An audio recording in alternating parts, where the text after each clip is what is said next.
तुम्हें बचपन से एक चीज सिखाई गई है, दोस्त ही सब कुछ होते हैं। दोस्त कभी धोखा नहीं देते।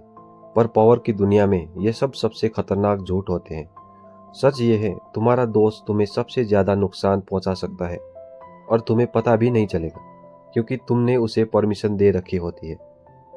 48 लॉज ऑफ पावर का लॉ 2 कहता है, never put too much trust in friends, learn how to use enemies. ये लॉ तुम्हें क्रूअल बनना नहीं सिखाता, ये लॉ तुम्हें अंधा होने से बचाता है। क्योंकि पावर की गेम में सबसे पहले जो चीज मरता है वो होता है ट्रस्ट। तुम्हारा दोस्त क्यों एनिमी बन सकता है? क्योंकि दोस्त तुम्हारा वीकनेस जानता है, तुम्हारी इनसिक्योरिटी जानता है, तुम्हारा कंफर्ट जोन जानता है। इसीलिए तुम उसके अराउंड गार्ड डाउन कर देते हो। एनिमी के सामने तुम अलर्ट रहते हो, फ्रेंड के सामने तुम केयरलेस हो जाते हो। पावर लॉस यहीं से स्टार्ट होता है। ह्यूमन साइकोलॉजी का एक रूल है, बीइंग फैमिलियर ब्रीड्स एनवी। मतलब ज्यादा जान पहचान से ही जलन पैदा होती है। तुम्हारा दोस्त तुम्हें तब तक सपोर्ट करेगा जब तक तुम दोनों सेम लेवल पर हो। पर जिस दिन तुम आगे निकल गए, तुम ज्यादा पावरफुल हो गए या फिर तुम ज्यादा रिस्पेक्टेड हो गए, उसी दिन दोस्ती साइलेंट कंपटीशन बन जाती है। और कंपटीशन कभी लॉयल नहीं होता। दोस्त तुम्हें ओपनली अटैक नहीं करेगा। वो क्या करेगा, तुम्हें रॉन्ग एडवाइस देगा, तुम्हारी ग्रोथ को स्लो करेगा, तुम्हें कंफर्ट में रखने की कोशिश करेगा। वो बोलेगा, अरे चिल यार, ज्यादा मत सोच, सब ठीक है। पर असल में वो बोल रहा होता है, प्लीज आगे मत बढ़। फ्रेंड को लगता है मुझे तुमसे स्पेशल ट्रीटमेंट मिलना चाहिए, इसलिए जब तुम पावर में आते हो वो फेवर्स एक्सपेक्ट करता है, वो शॉर्टकट्स मांगता है, वो लॉयलिटी का इमोशनल प्रेशर बनाता है। और जब तुम मना करते हो तो वो हॉट नहीं होता, वो रिसेंटफुल हो जाता है। हिस्ट्री उठाकर देखो, किंग्स को सबसे ज्यादा किसने मारा? दोस्त, फैमिली, इनर सर्कल। एनिमी दूर से अटैक करता है, लेकिन फ्रेंड अंदर से। इसीलिए पावरफुल लोग सबसे कम लोगों को पास रखते हैं और सबसे कम लोग पर ट्रस्ट करते हैं। पावर इमोशन से नहीं चलती, पावर डिस्टेंस से चलती है। अब एनिमी की बात करते हैं। एनिमी डेंजरस होता है पर प्रेडिक्टेबल होता है। और तुम्हें पता होता है कि वो तुमसे जलते हैं, वो तुम्हें गिराना चाहते हैं, वो तुम्हारा कंपटीशन है।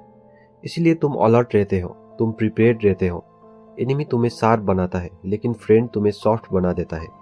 48 लॉज ऑफ पावर का लॉ 2 ये नहीं कहता कि एनिमीज से लड़ो, ये कहता है एनिमीज का यूज करो। कैसे? उनकी एम्बिशन को एक्सप्लॉइट करो, उनके ईगो को फीड करो, उनके गोल्स को अपने फेवर में मोड़ लो। एनिमीज प्रूफ करना चाहते हैं, इसलिए वो एक्स्ट्रा एफर्ट देते हैं। फ्रेंड एक्सपेक्ट करते हैं, लेकिन एनिमी परफॉर्म करता है। लॉयल्टी लॉयल्टी कोई मॉरल क्वालिटी नहीं होती, लॉयल्टी एक ट्रांजिशन होती है। जब तक तुम यूजफुल हो, तुम इक्वल हो, तुम नॉन थ्रेटनिंग हो, तब तक लॉयल्टी रहती है। पावर इम्बैलेंस आते ही लॉयल्टी इवेपोरेट हो जाती है। इसलिए पावर के पास रहने के लिए तुम्हें इल्यूजन तोड़ना पड़ता है। फ्रेंड्स तुम्हें क्या देते हैं? कंफर्ट। कंफर्ट का मतलब no challenge, no growth, no evolution. Power का रूल सिंपल है, जो तुम्हें कंफर्टेबल रखता है वो तुम्हें वीक बना रहा है। एनिमी तुम्हें अनकंफर्टेबल रखता है, और डिस्कंफर्ट ही ग्रोथ का गेट है। लॉ 2 का कोर ये नहीं है कि दोस्त बुरा होता है, कोर ये है, ब्लाइंड ट्रस्ट सबसे बड़ा वीकनेस है।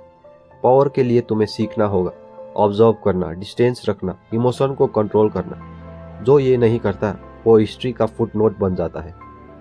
तुम्हारा दोस्त तुम्हें तब तक पसंद करता है जब तक तुम उसे मिरर दिखाते हो। जिस दिन तुम उसे रिमाइंडर बन जाते हो कि वो क्या बन सकता था, उसी दिन दोस्ती डेंजरस हो जाती है। एनिमी ऑलरेडी एक्सेप्ट कर चुका होता है कि तुम थ्रेट हो, इसीलिए वो ऑनेस्ट होता है अपनी हॉस्टिलिटी में।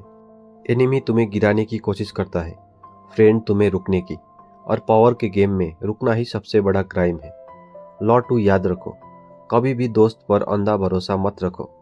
और एनिमीज को सिर्फ इग्नोर मत करो, उन्हें समझो, उन्हें यूज करो। आखिर में पावर उन्हीं के पास रहती है जो लोग को देखते हैं, फील नहीं करते।